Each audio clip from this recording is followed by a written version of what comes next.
كم يوم في مفاجأة عم محضرها. اوكي، احذروا لمين؟ لخالتي فرح، لانه فرح عيد ميلادها هلا، يعني بعد 20 دقيقة بتصير الساعة 12 وبصير عيد ميلادك. صح. يلا افتحي الهدية. قديش عمري؟ لانه عمري 18 19 صارت اليوم 19 طبقتها.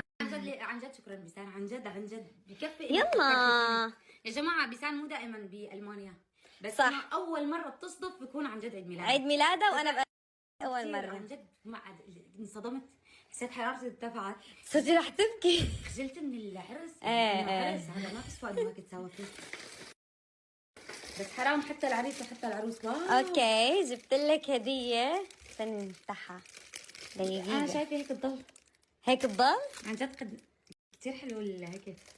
هيك بدك تضل؟ خلص ما تستعملي اللي بدي جواتها. اعرف شو هن. طب افتحيها طيب. الله استنى لازم شوي فراشات. هلا لو ما عرفت تصوري كنت عملت لها هيك وخالصين. هلا كيوت. ايوه كيوت شوي. طب افتحيها يلا.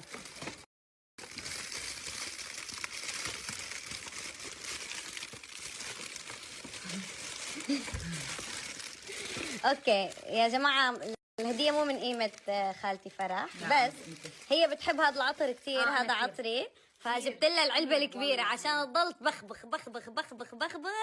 كثير بحبها. اوكي، وجبت لها التونر من ذا اوردينري، هذا التونر كمان كثير بتحبه، جربته عندي وقالت لي كثير حبيته بيسان، قام جبت لها منه. عن جد بشل هذا اوكي.